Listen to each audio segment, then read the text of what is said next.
بسم الله الرحمن الرحيم.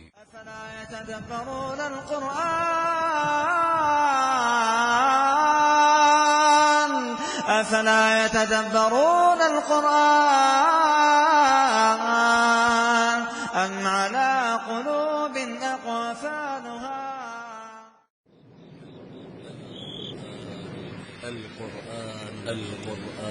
القرآن الكريم كتاب أنزلناه إليك مبارك ليدبروا آياته وليتذكر أولو الألباب. أنزلناه إليك مبارك ليدبروا آياته نازل کی ہے بابرکت ہے تاکہ لوگ اس کی آیتوں میں غور کریں اور بسم اللہ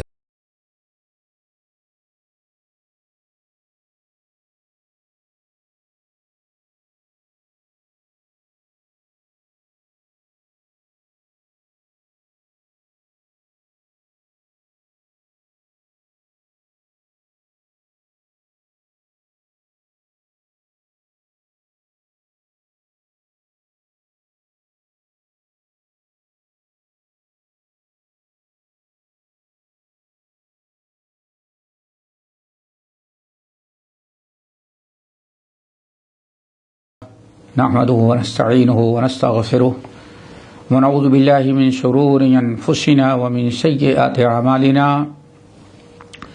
من يهده الله فلا مضل له ومن يضلله فلا هادي له وأشهد أن لا إله إلا الله وأشهد أن محمدا عبده ورسوله يا أيها الذين آمنوا اتقوا الله حق تقاته ولا تموتن إلا وأنتم مسلمون يا أيها الناس اتقوا ربكم الذي خلقكم من نفس واحدة وخلق منها زوجها وبث منهما رجالا كثيرا ونساء واتقوا الله الذي تساءلون به والأرحام إن الله كان عليكم رقيبا. يا أيها الذين آمنوا اتقوا الله وقولوا قولا سديدا يصلح لكم أعمالكم ويغفر لكم ذنوبكم ومن يطع الله ورسوله فقد فاز فوزا عظيما.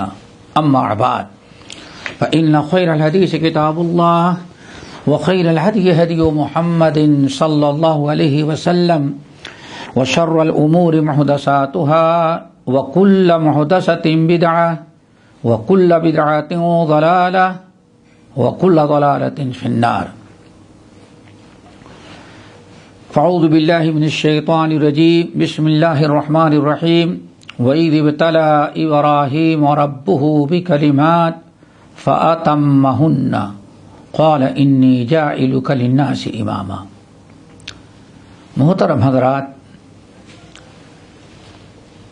اس سے پہلے سورۃ البقرہ کی اس آیت پر گفتگو ہو رہی تھی کہ اللہ تعالیٰ نے اپنے نبی اپنے خلیل ابراہیم علیہ السلام کو بہت ساری باتوں میں آزمایا اور ہر ایک میں وہ کامیاب اترے.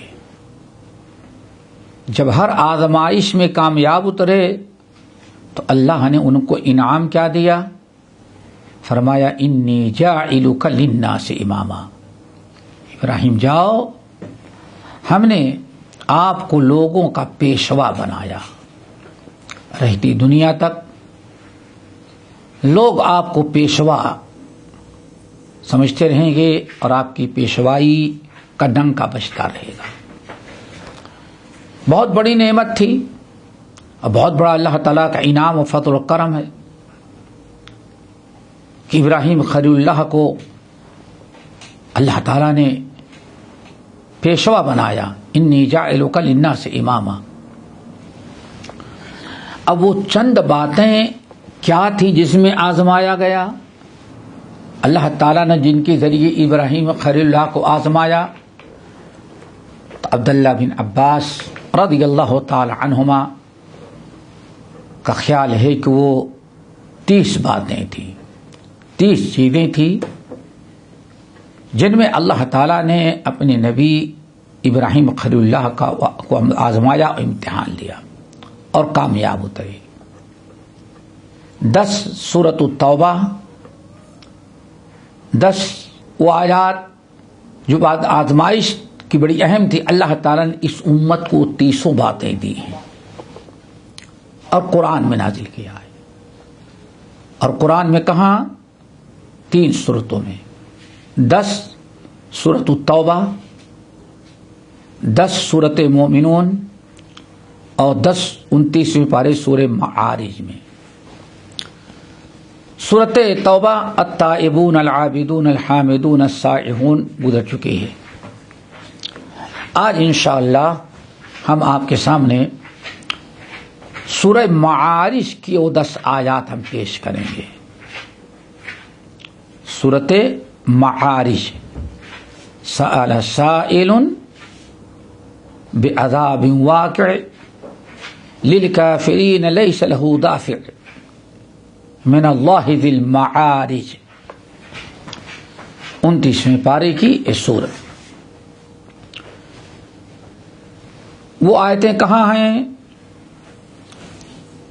وہ آیتیں آیت نمبر 22 سے شروع ہوتی ہیں. سورۃ معارج آیت نمبر 22 سے شروع ہوتی ہیں. الا المصلین الذین هم علی صلاتهم دائمون والذین فی اموالهم حق معلوم للسائل والمحروم. اور ختم ہوتی ہیں والذین هم علی صلاتهم یحافظون پر. آپ کے سامنے ہم بڑے ہی اختصار کے ساتھ ان 10 باتوں کا تذکرہ آپ کے سامنے کرتے ہیں. اللہ تعالی ہمیں بھی ان باتوں پر عمل کرنے کی توفیق نصیب فرمائے اور کامیاب کرے جن باتوں میں اللہ تعالیٰ نے ابراہیم علیہ السلام کو آزمایا اور کامیاب اترے. سورۃ المعارج کی آیت الا المصلین، اس سے پہلے ایک بڑی عجیب بد اخلاقی انسان کی کمزوری بیان کی گئی ہے. وہ یہ ہے کہ ان الانسان خلق ہلوعا، انسان بڑا جلد باز، ہلع جزع کرنے والا پیدا کیا گیا ہے. اذا مسہ الشر جزوعا، جب تکلیف پہنچتی ہے تو جزع فزع چیخنا چلانا شروع کرتا ہے. صبر سے کام نہیں لیتا، تقدیر پر ایمان نہیں رکھتا.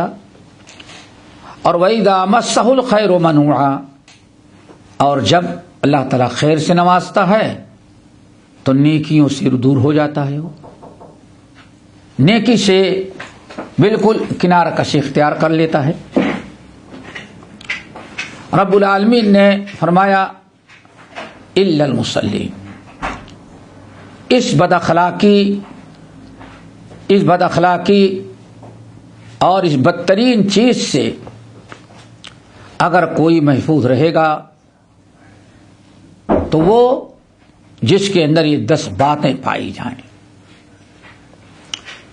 ان 10 باتوں میں سب سے پہلی چیز الا المصلین.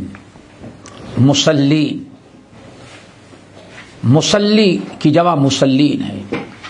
مصلی کہتے ہیں نمازی کو. الا المصلین، نمازی مسلین. یہاں نمازی کئی قسم کے ہوتے ہیں. آج اس دور کے اندر ایک تو ایسے ہیں جو سال بھر نہیں پڑھتے، صرف رمضان میں پڑھتے ہیں. کچھ وہ ہیں جو ہفتے میں 1 دن پڑھ لیتے ہیں، کم سے کم جمعے کی. ایک بڑا طبقہ ہے جو صرف 4 وقت کی پڑھ لیتا ہے، فجر چھوڑ دیتا ہے. اور کچھ ایسے ہیں کہ 3 ہی وقت کی پڑھتے ہیں، عصر آرام کا وقت ہوتا ہے، ڈیوٹی سے آئے، اور فجر سونے کو، دونوں کو چھوڑ دیتے ہیں۔ اس طرح سے نمازی کئی قسم کے ہیں، اور ایک قسم کے نمازی ہیں 5 وقت تو نماز تو پڑھتے ہیں، حاضری دیتے ہیں، لیکن صرف مسجد میں ان کا جسم حاضر ہوتا ہے، دل و دماغ مسجد کے باہر ہوتا ہے، کوئی خشوع خضوع نہیں، کوئی پرواہ نہیں۔ جو سر بسجدہ ہوا کبھی تو زمین سے آنے لگی صدا، تیرا دل تو ثنا میں آشنا، تجھے کیا ملے گا نماز میں۔ فارسی شاعر کہتا ہے بر زباں تسبیح در دل غاؤ خر، ای چنی تسبیح کے دارد اثر۔ بر زباں تسبیح در دل غاؤ خر، زبان پر تو اللہ اکبر ہے، الحمدللہ رب العالمین یا نیت باندھ کے کھڑے ہیں، لیکن دل و دماغ دنیا داری کے اندر، بزنس میں، کاروبار میں، جانور میں، اپنی حاجات میں ہے۔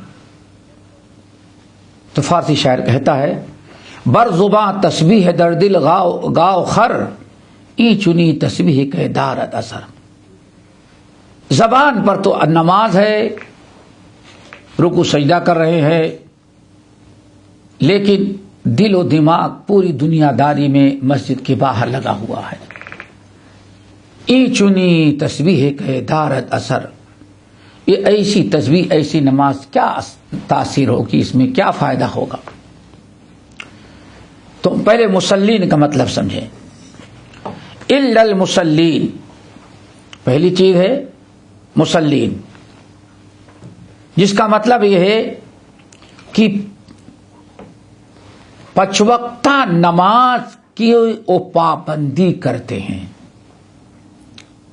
غور کریں، 5 وقتہ نماز کی وہ پابندی کرتے ہیں۔ نماز، 5 وقتہ نماز کی پابندی، یہی اصل میں ابراہیم علیہ السلام کی آزمائش تھی، نماز۔ اللہ اکبر، نماز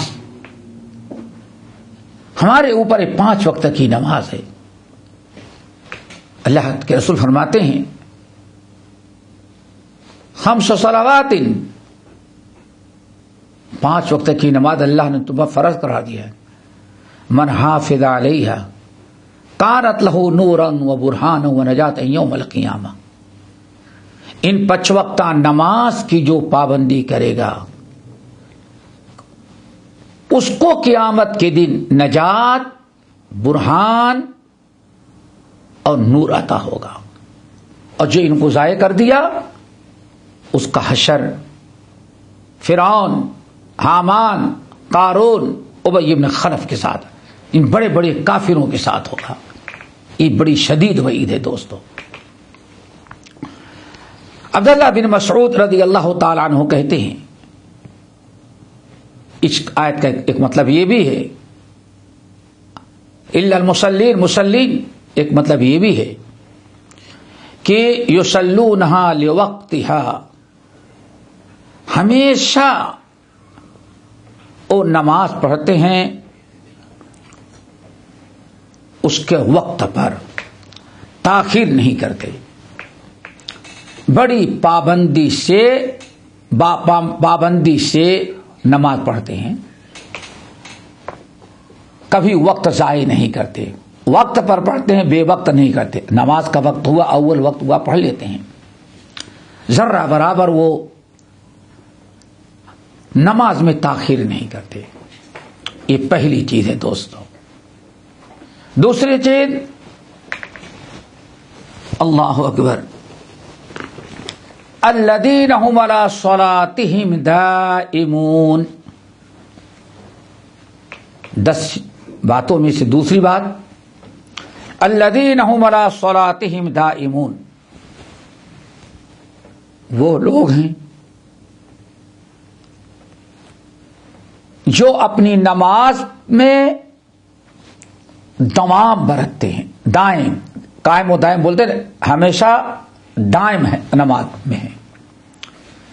دائم کا مطلب تو ایک یہ ہے کہ عقبہ ابن عامر رضی اللہ تعالیٰ نے کہا دائمون کا مطلب یہ ہے کہ ہم الذین یصلون ولا یلتفتوا یمینا و شمالا، جب نیت باندھ کر کے نماز کے لیے کھڑے ہوتے ہیں خشوع خضوع کے ساتھ، کلی طور پر دل و دماغ سب اللہ تعالیٰ کی طرف متوجہ ہوتا ہے، دائیں بائیں یمین و شمال نہیں دیکھتے۔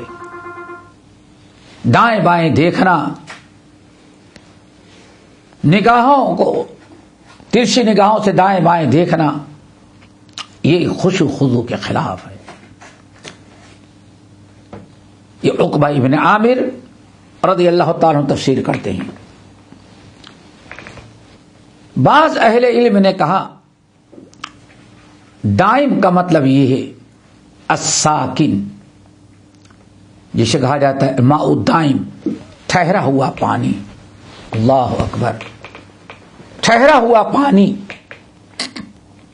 جس طرح سے حوض میں پانی ٹھہرا ہوا ہے، کہیں ادھر جا نہیں جاتا، ایسے نماز پڑھنے کے لیے کھڑے ہیں تو صرف نماز ہی میں رہتے ہیں، ہاتھ پیر دل و دماغ نگاہیں ادھر ادھر نہیں جاتی۔ اللہ تعالیٰ یہی نماز عطا کر دیا۔ امام حسن بصری رحمت اللہ علیہ وغیرہ کہتے ہیں ایک مطلب یہ بھی ہوتا ہے کہ ہم الذین یکثرون فعل التطوع، دوام کا مطلب ہمیشہ نماز پڑھتے رہتے ہیں، یعنی صرف فرائض اور سنن موقدہ ہی پر اکتفا نہیں کرتے، بلکہ فرائض نماز کے علاوہ نوافل کا بھی بڑا اہتمام کرتے ہیں۔ آج بڑی ضرورت ہے دوستو، نوافل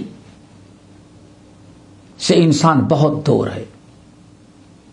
نماز اطمینان کے ساتھ خشوع خضوع کے ساتھ دل لگا کے اگر آپ پڑھیں، نوافل کا بھی اہتمام کریں تو یہی آپ کے لیے سکون اور قلبی راحت کا سب سے بڑا ذریعہ بنتا ہے۔ اسی لیے قلبی سکون انسان چاہتا ہے تو دل لگا کے نماز پڑھے۔ نبی علیہ السلام فرماتے ہیں جعلت قرۃ عینی فی الصلاۃ، لوگوں میری آنکھ اور دل کی ساری ٹھنڈک اور سکون اللہ نے نماز میں رکھا ہے۔ انسان جب نماز پڑھے خشوع کو اللہ تعالیٰ سے دل لگا لیا تو اتنی بڑی نعمت اور لذت اور کیا مل سکتی ہے اس کو۔ یہ دوسری چیز ہے، نمازی یعنی نماز کو اس کے وقت پڑھتے ہیں، اور دوسری چیز نماز پڑھنے کے لیے کھڑے ہوتے ہیں تو ادھر ادھر ان کی توجہ نہیں، کلی طور پر توجہ نماز میں ہوتی ہے۔ صرف فرائض کا اہتمام نہیں کرتے، فرائض کے ساتھ سنن اور نوافل، تہجد کی نماز ہے، اشراق کی نماز ہے، چاشت کی نماز ہے، ان تمام نمازوں کا اہتمام کرتے ہیں۔ جتنا زیادہ انسان نماز پڑھتا اتنا ہی زیادہ اس کو اجر و ثواب اور نیکیاں ملتی ہیں۔ نمبر 3، والذین فی اموالہم حق معلوم للسائل والمحروم، یہ تیسری چیز جس میں اللہ تعالیٰ نے حضرت ابراہیم خلیل اللہ کو آزمایا وہ صدقات اور خیرات تھی۔ اللہ تعالیٰ کی راہ میں اپنا مال اپنی دولت خرچ کرنا اللہ کی رضا کے لیے، یتیم مسکین محتاج بیوہ پریشان حال مسافر اپاہج لنگڑے لولے بے روزگار سب کی مدد کرتے ہیں۔ والذین فی اموالہم حق معلوم، اللہ نے فرمایا یہ نیک لوگ جو جہنم سے بچیں گے یہ وہ ہیں کہ جو اللہ تعالیٰ ان کو مال دیتا ہے، نوکری سے، روزی روٹی سے، تجارت کاروبار سے، جو بھی ان کے پاس آمدنی ہوتی ہے سب اپنے ہی اوپر خرچ نہیں کرتے، بلکہ مسکین، محتاج، دوسروں کا بھی خیال رکھتے ہیں، ان کا بھی حق ادا کرتے ہیں، جس کی آج بڑی ضرورت ہے۔ حق ادا کرتے ہیں، اس کے کئی معنی بیان کیے گئے ہیں۔ ایک تو امام قتادہ اور محمد ابن سیرین رحمۃ اللہ علیہ وغیرہ ہیں، کہتے ہیں اس سے فرض زکوٰۃ مراد ہے کہ ہمیشہ بڑی پابندی کے ساتھ اس زکوٰۃ نکالتے ہیں۔ ایک قول یہ ہے۔ امام مجاہد رحمۃ اللہ علیہ کہتے ہیں زکوٰۃ تو نکالنا ہی نکالنا ہے، فضیلت ہے کہ زکوٰۃ کے علاوہ بھی انسان اپنے مال کو اللہ تعالیٰ کے راہ میں خرچ کرتا رہے۔ ترجمان القرآن حضرت عبداللہ ابن عباس رضی اللہ تعالی عنہما وہ کہتے ہیں کہ اس کا مطلب یہ ہے کہ وہ صلہ رحمی کرتے ہیں اور بے سہاروں کا سہارا بن جاتے ہیں، دوسروں کے بوجھ اور پریشانی کو اٹھا لیتے ہیں۔ کتنی بڑی نعمت ہے، یعنی انسان کو اللہ تعالی اگر خوشحالی دے، آمدنی ہو، مال و دولت ہو اس کے پاس، تو صرف فرض زکوٰۃ نکال کر کے چھٹی نہ کر لے کہ میں نے غریبوں کا حق ادا کر دیا جو ہمارے پاس تھا، نہیں،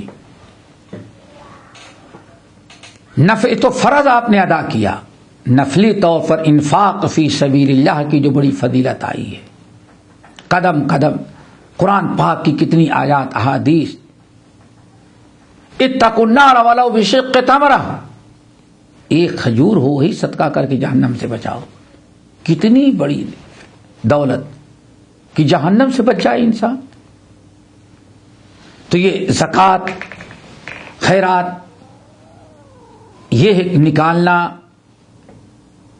اللہ رب العالمین کے ہاں بہترین اعمال میں سے ہے، نجات کا ذریعہ، اور یہی چیز یہ ان باتوں میں سے ہے جس کے ذریعے اللہ تعالیٰ نے ابراہیم خلیل اللہ علیہ الصلاۃ والسلام کا امتحان لیا تھا، آزمائش لی تھی۔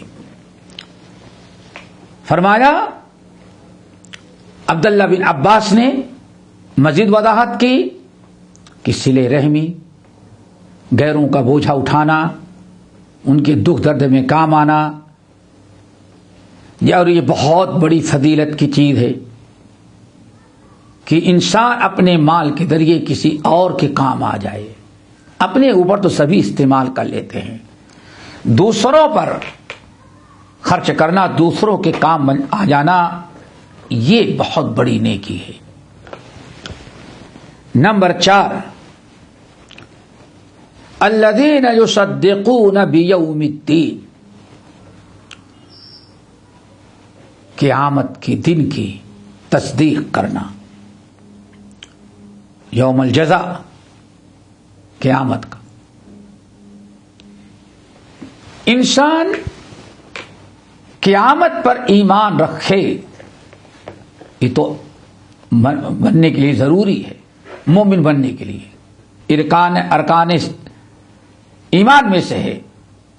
ایمان کے 6 ارکان جو ہیں اس میں والیوم الآخر بھی ہے، آخرت پر۔ لیکن یہاں مطلب یہ نہیں کہ صرف ایمان رکھنے کا مطلب یہ ہے کہ انسان کو اس کی فکر ہو، اس کی تیاری کرے،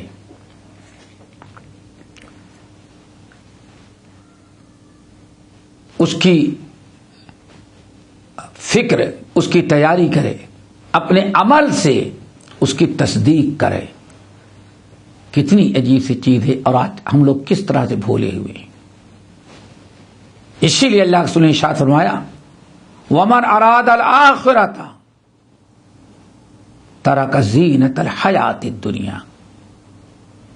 جو انسان آخرت کی کامیابی چاہتا ہے اسے بہت ساری دنیا داری سے باز رہنا پڑے گا.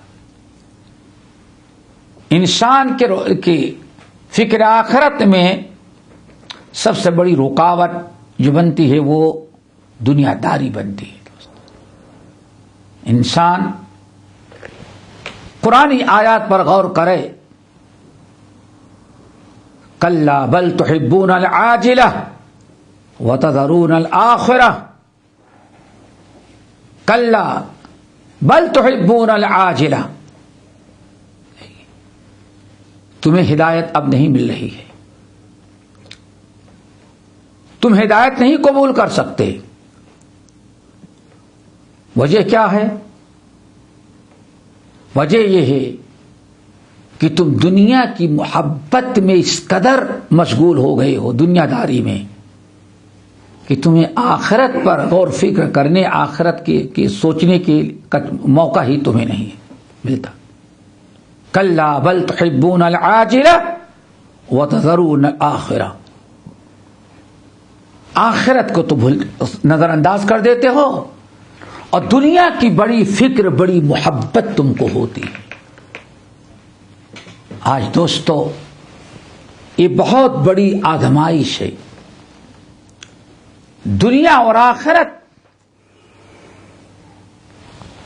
میں دنیا کو ٹھکرا کر کے جو آخرت سے ٹکراتی ہو, جو آپ کی نیکی کے راہ میں رکاوٹ بنتی ہو, اللہ تعالیٰ کی رضا میں جو رکاوٹ ڈال رہی ہو, ایسی تمام دنیا داری کو ٹھکرا دینا یہ ایسی زبردست چیز تھی کہ اس کے ذریعے اللہ تعالیٰ نے اپنے خلیل ابراہیم علیہ السلام کا امتحان بھی لیا کہ دیکھیں ہماری رضا کے لیے کہاں تک یہ دنیا چھوڑ سکتے ہیں. اور واقعی چھوڑ کے دکھا دیا. جانتے ہیں دنیا میں سب سے زیادہ انسان کو اگر محبت ہوتی ہے تو اولاد سے ہوتی ہے, وہ بھی ایک لوتی اولاد ہو. ابراہیم خلیل اللہ کو اللہ حکم دیتے ہیں ابراہیم اپنے اس بیٹے کو ذبح کرو. دیکھیں کتنا سخت امتحان تھا. اللہ تعالی نے ابراہیم علیہ السلام کو یہ امتحان لیا کہ ابراہیم ہماری رضا کے لیے کہاں تک دنیا چھوڑ سکتے ہیں. وہ آج اسی میں مسلمان فیل ہوا ہے دوستو. آج دنیا کے لیے تو دین کی ساری باتیں ہم چھوڑ سکتے ہیں, لیکن دین کے لیے دنیا کی کوئی چیز ہم چھوڑنے کے لیے تھے. یہی بڑا مسئلہ ہے, یہی بڑا مسئلہ ہے. اس لیے بعض سلف کہا کرتے تھے لوگو انتم اکثر صلاۃ من اصحاب النبی صلی اللہ علیہ وسلم. صحابہ کرام سے تم زیادہ نمازیں بھی پڑھ لیتے ہو, زیادہ روزے بھی رکھ لیتے ہو, سبحان اللہ الحمدللہ بھی زیادہ پڑھ لیتے ہو, لیکن جب بھی تم ان کے مقام کو نہیں پہنچ سکتے. لوگوں نے کہا کیا وجہ ہے؟ تو بڑی پیاری بات کہی. کہا کہ وہ سب سے زیادہ دنیا سے بے رغبت تھے, آخرت کے مقابلے میں دنیا کی کوئی چیز آئی ٹکرائی تو کبھی آخرت نہیں چھوڑی, دنیا کو چھوڑ دیا. لیکن تمہارا معاملہ انتم ارغب الناس فی الدنیا, لیکن تمہارا معاملہ یہ ہو گیا ہے کہ دین کو تو ہر چیز کے لیے چھوڑ دو گے, لیکن دنیا کو کسی چیز کے لیے نہیں چھوڑ سکتے. تمہیں دنیا چاہیے ہی چاہیے. کتنی پیاری بات حسن بصری یہ 2ری صدی ہجری میں کہہ رہے. سوچو کہ انتم اکثر صومن و صیامن, لیکن بات دل کی ہے. دل کے اندر زہد, تقوی, ہر وہ چیز جو آخرت کو متاثر کرنے والی ہو، ہر وہ شوق اور جذبہ جو دین کو متاثر کرنے والی ہو، ہر وہ پسند جو اللہ تعالی کو ناراض کرنے والی ہو، ایسی تمام چیزوں کو ترک کرنا اور شریعت کو، دین کو، اللہ کی رضا خوشنودی کو، اتباع رسول کو ہر چیز پر مقدم کرنا، یہی اصل میں سب سے بڑی کامیابی کی شکل ہے دوستو۔ والذین آمنوا اشد حبا للہ، ایمان والے جو ہیں، سچے مومن، ان کے دلوں میں اللہ کی محبت، رسول کی محبت، دین کی محبت، کائنات کی ساری چیزوں کی محبت پر غالب ہوتی ہے، اور دنیا دار اس کے برعکس ہوتا ہے۔ اسی لیے اللہ نے فرمایا قیامت کی، حساب کتاب کی، دن کی وہ تصدیق کرتے ہیں، بڑی فکر ہوتی ہے قیامت کی، آخرت کی۔ اللہ اکبر۔ حضرت ابو الدرداء رضی اللہ تعالی عنہ کا قول کتنا پیارا ہے، ہم سب کے لیے باعث عبرت و نصیحت ہے۔ ام الدرداء ان کی بیوی ایک دن آئی، کہنے لگے ابو الدرداء فلاں ساتھ تمہارے ساتھی اللہ کے رسول کے پاس گئے، سوال کیا، اللہ کے رسول نے ان کو دے دیا، دیکھو زمیندار بن گئے، ان کے روزی روٹی کا سہارا بن گیا، انہوں نے کھجور کے باغات تیار کر لیے، تو آخر تم کیوں نہیں جاتے اللہ کے رسول سے کہتے اللہ رسول ہم کو بھی کچھ دے دیں؟ اللہ اکبر۔ جاؤ اللہ کے رسول تم کو بھی دے دیں، تمہارے سارے ساتھی مانگ لے، لیکن تم زبان نہیں کھولتے، کبھی مانگتے بھی نہیں، کیوں نہیں مانگ لیتے؟ اللہ اکبر، کتنا پیارا جواب۔ کہنے کہ ام الدرداء بات اصل ہے، میں نے اپنے کانوں سے نبی علیہ السلام کو فرماتے ہوئے سنا ہے، ان بین ایدیکم عقبۃ قعودا، اے لوگو تمہارے اور جنت کے درمیان بڑی خطرناک، دشوار گزار، بڑی اونچی بلند پہاڑی ہے، اور جو ہلکے پھلکے بوجھ والے ہوں گے وہی اس کو پار کر لیں گے، اور جس کے پاس بہت سامان ہوگا وہ اٹکے رہ جائیں گے۔ تو ام الدرداء میں نہیں چاہتا کہ ہم قیامت کے دن اٹھیں تو جنت میں جانے میں پہاڑی سامان ہمارا رکاوٹ بن جائے، میں چاہتا ہوں کہ تھوڑا سا مختصر سا سامان ہو تاکہ نہایت آسانی کے ساتھ گھاٹی ہم پار کر لیں۔ حضرت ابو ہریرہ رضی اللہ تعالی عنہ کتنے جلیل القدر صحابی، سب سے بڑے محدث، سب سے بڑے حدیث کے استاد، حدیث یاد کرنے والے،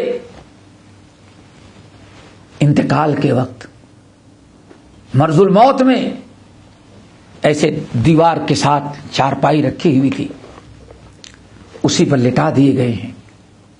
بہت استاد، بڑے شاگرد ان کے تھے، اللہ کے رسول کے صحابی، وہ بھی استاد۔ پتہ چلا تو بڑی تیزی کے ساتھ لوگ ان کی عیادت کے لیے آ گئے، عیادت کے لیے کھڑے تھے۔ اچانک انہوں نے اپنا رخ لوگوں کی طرف رکھنے کے بجائے دیوار کی طرف موڑ لیا۔ لوگوں نے سمجھا ایک کروٹ پر لیٹے ہوئے شاید بدن دکھنے لگا ہوگا، اس لیے کروٹ بدل رہے ہیں تاکہ دوسرے پہلو پر کو سکون مل جائے۔ آپس میں بات کرتے ہوئے خاموشی کے ساتھ بیٹھے ہوئے، لیکن تھوڑی دیر میں سسکنے کی، رونے کی آواز آئی۔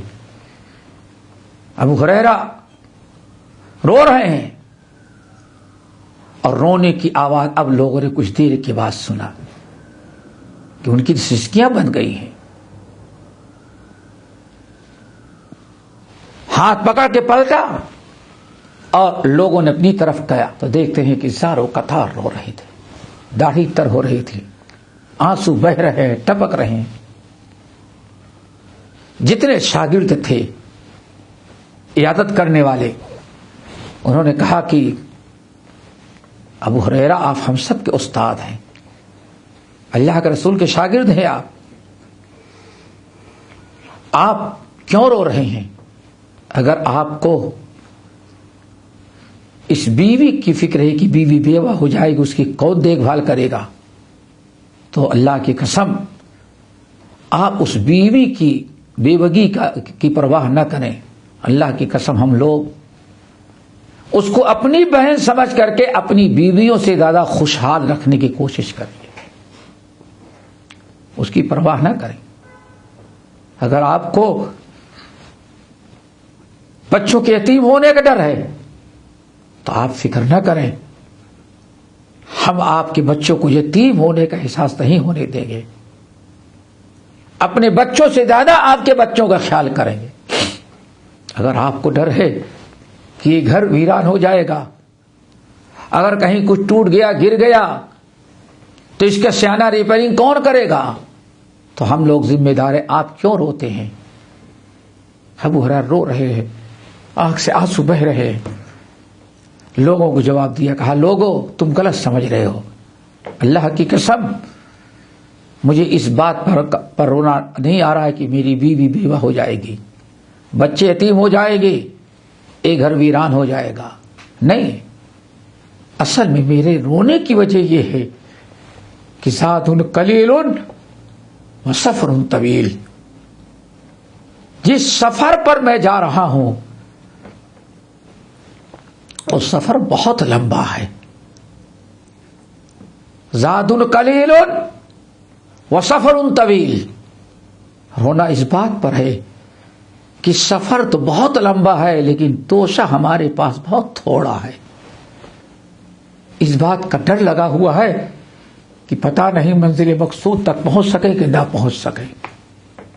ایک صحابی کو یہ فکر تھی، لیکن آج ہمارے دلوں میں بس دنیا ایسی سرایت کر گئی ہے کہ والذین یصدقون بیوم الدین، صرف ایمان تو رکھتے ہیں لیکن اس قیامت کے دن نجات پانے کے کوئی فکر اور عمل نہیں کرتے، اور قیامت کے دن عذاب سے بچنے والی کوئی چیز ہم چھوڑنا نہیں چاہتے۔ آج یہ سب سے بڑا عیب ہے دوستو، یہ بڑی سخت آزمائش ہے۔ والذین یصدقون بیوم الدین، قیامت کی تصدیق کرتے ہیں، زبان سے، دل سے، اپنے کردار اور گفتار سے۔ اللہ اکبر۔ انسان کو معلوم پڑ جائے کہ ہاں یہ گناہ ہے، اگر قیامت کی تصدیق، سچی تصدیق کرتا ہے تو کبھی اس گناہ کے قریب نہیں جائے گا۔ کیوں؟ معلوم ہے کہ ہاں اس کا انجام کیا ہوگا۔ دوستو یہ بڑی اہم چیز ہے۔ نمبر 5،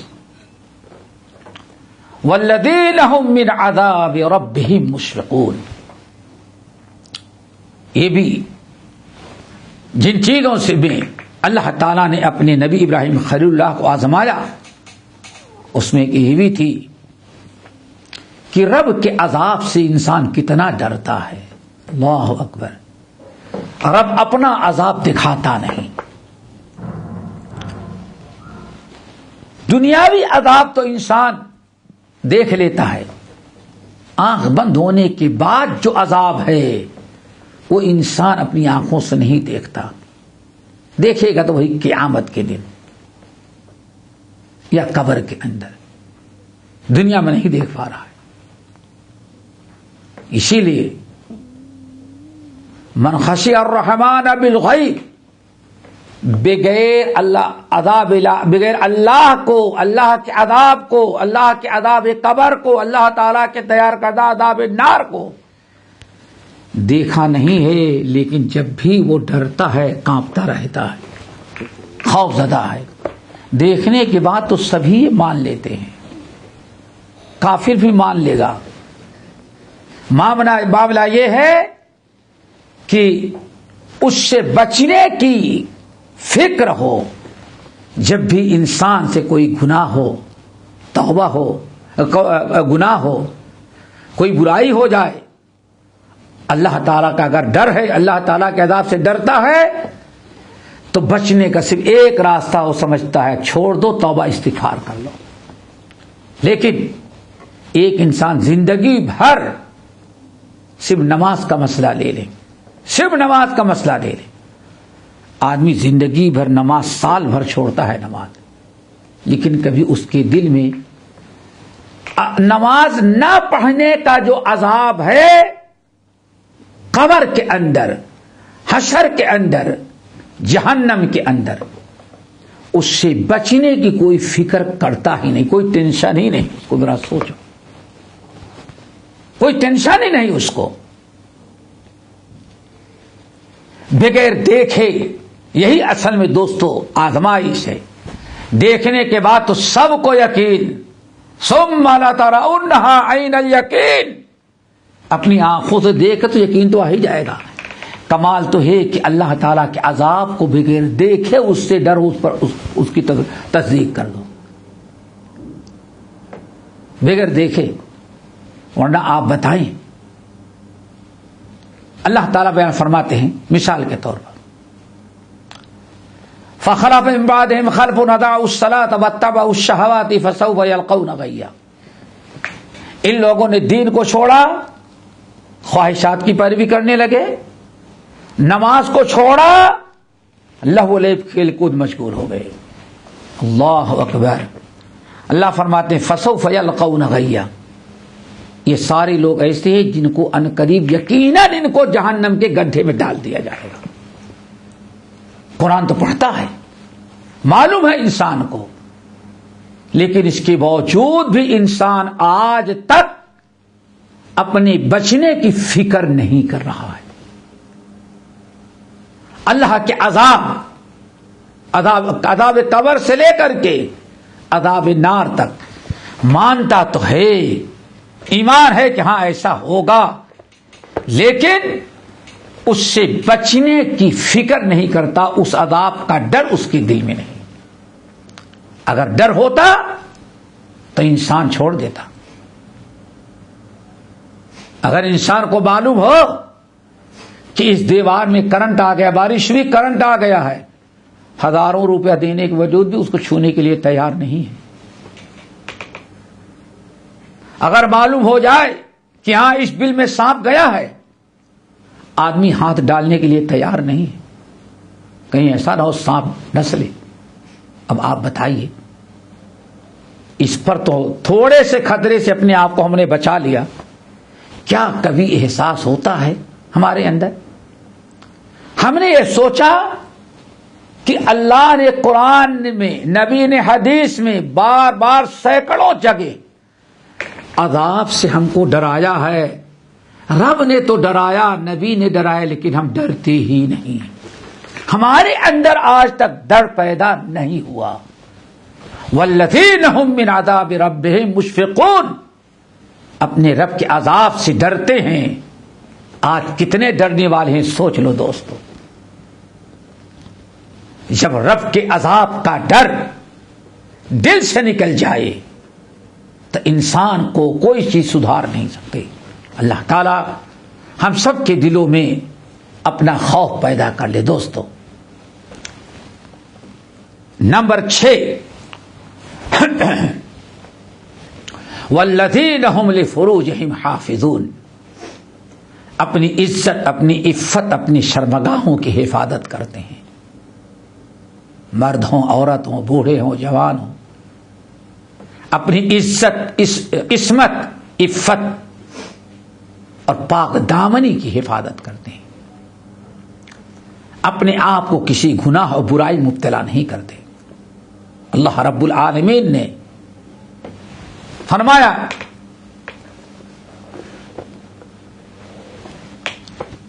والذین هم لفروجہم حافظون الا علی ازواجہم او ما ملکت ایمانہم. اللہ رب العالمین شادی حلال قرار دیا ہے.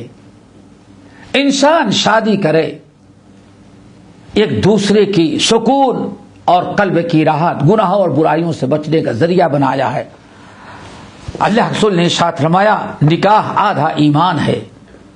یعنی انسان نکاح کر لیتا ہے، دل میں اللہ تعالیٰ کا ڈر ہے تو اللہ رسول فرماتے آدھا ایمان اس نے محفوظ کر لیا. اللہ اکبر. پتہ چل گیا کتنی بڑی نعمت ہے نکاح.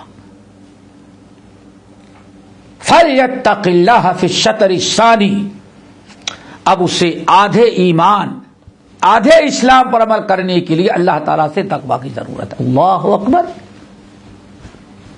دو چیزیں ہیں. اللہ کے رسول نے فرمایا ایک انسان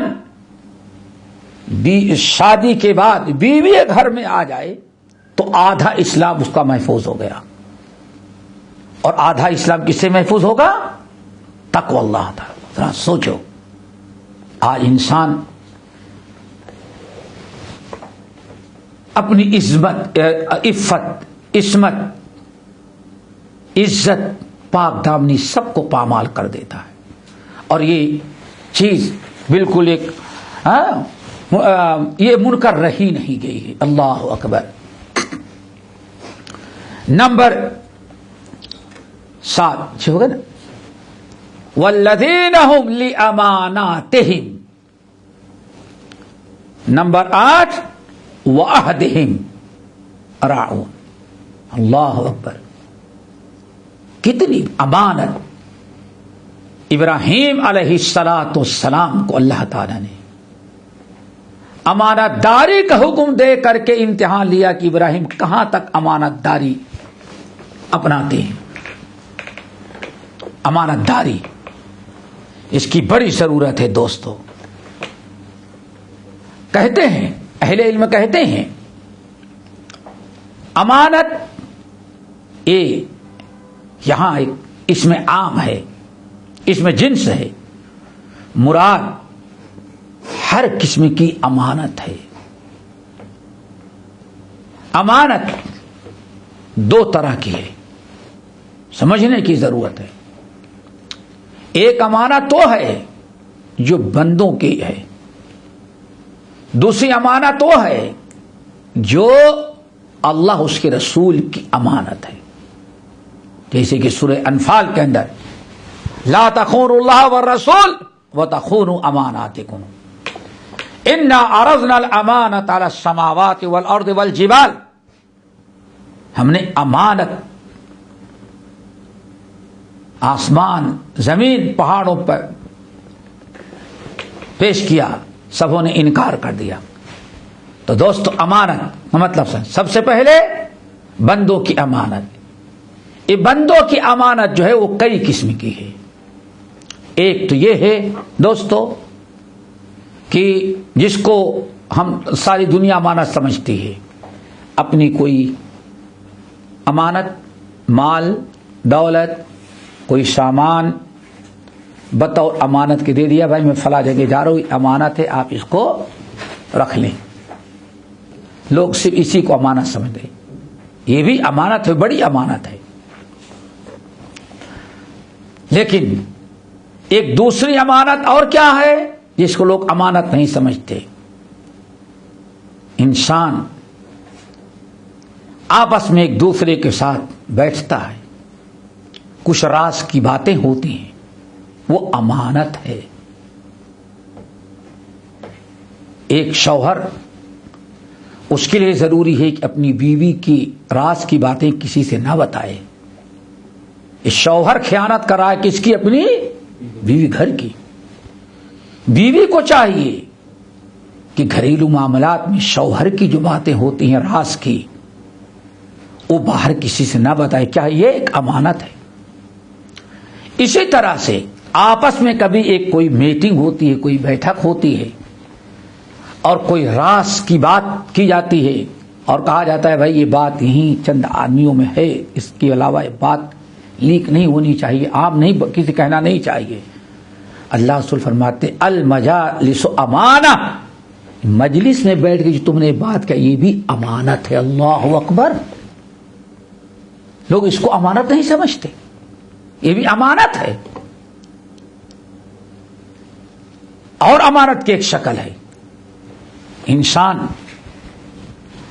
آپ سے کوئی مشورہ لے رہا ہے، بیچارہ کسی معاملے میں آپ کو اچھا سمجھا، آپ سے مشورہ لینا چاہتا ہے، رشتے ناطے کا معاملہ ہو، کاروبار کا ہو، کوئی دکان یہاں کھولنا چاہتا ہے، کوئی کہیں جانا چاہتا ہے، وہ اگر آپ سے بیچارہ مشورہ لیتا ہے تو مشورے میں خیانت. المستشار مؤتمن، جس سے مشورہ لیا جا رہا ہے وہ مشورہ بھی اس کے پاس امانت ہے.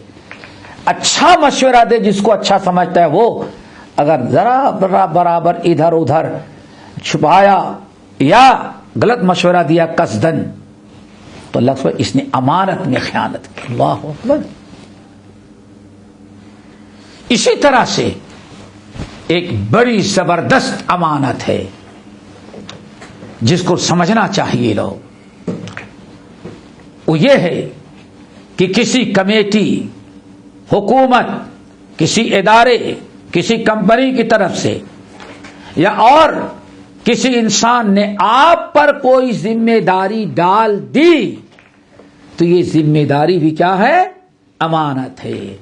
اگر آپ نے ایک نوکر رکھا، بھائی نہیں 8 گھنٹے آپ کو اتنی ڈیوٹی کرنی ہے، اب اگر وہ ڈیوٹی ٹائم میں ادھر ادھر ٹائم پاس کرے، کچھ آگے پیچھے کرے تو گویا کہ امانت میں یہ خیانت ہے.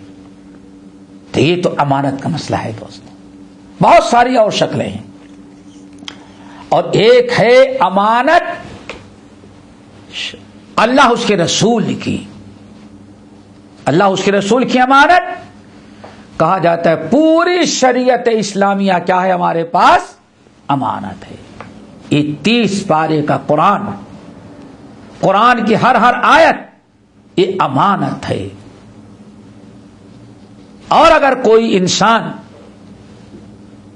کوئی عالم پڑھا لکھا انسان اس قرآن کو، قرآن کھول کر کے، قرآن سامنے رکھ کر کے، یا کسی نے پوچھا اور قرآن کا غلط معنی، غلط مفہوم بیان کرتا ہے، غلط معنی بتاتا ہے تو یہ بھی امانت میں کیا ہے؟ خیانت ہے. اللہ رب العالمین آپ کو لکھنا پڑھنا سکھایا ہے، عالم بنایا، علم دیا. اب آپ ایک امانت ہے، یہ امانت آپ کو اللہ تعالیٰ کی، رسول کی امانت غیروں تک پہنچانا ہے. اسی لیے کہا جاتا ہے شریعت کی، دین کی، قرآن کی ہر بات، نبی کی ہر سنت ہمارے اوپر کیا ہے؟ ہمارے پاس امانت ہے. یہاں تک کہ اللہ رسول نے فرمایا مؤذن جو ہے، مؤذن بھی امانت، مؤذن کے پاس پورے محلے کے مسلمانوں کی امانت ہے. کیوں؟ اذان کم سنتے ہیں تو سوچتے ہیں کہ آپ نماز کا وقت ہو گیا ہے. رمضان میں اذان سنتے ہیں فجر کی، سحر کا وقت ختم. افطار کے اذان سنتے ہیں، افطار کا وقت ہو گیا ہے. الحمدللہ یہ ہے امانت داری. لیکن اگر اذان دینے میں آگے پیچھے کریں تو شاید کہ پورے محلے کے لوگوں کو روزہ خراب ہو جائے. امانت داری. والذین هم لاماناتہم، اپنی امانت کی حفاظت کرتے ہیں. وعہدہم، نمبر 8، اور اپنے وعدے کو، جو وعدہ کرتے ہیں اس وعدے کو پورا کرتے ہیں. وعدہ، اللہ اکبر. عبداللہ بن عباس رضی اللہ تعالیٰ عنہما تو کہتے ہیں، اللہ اکبر، کہ سب سے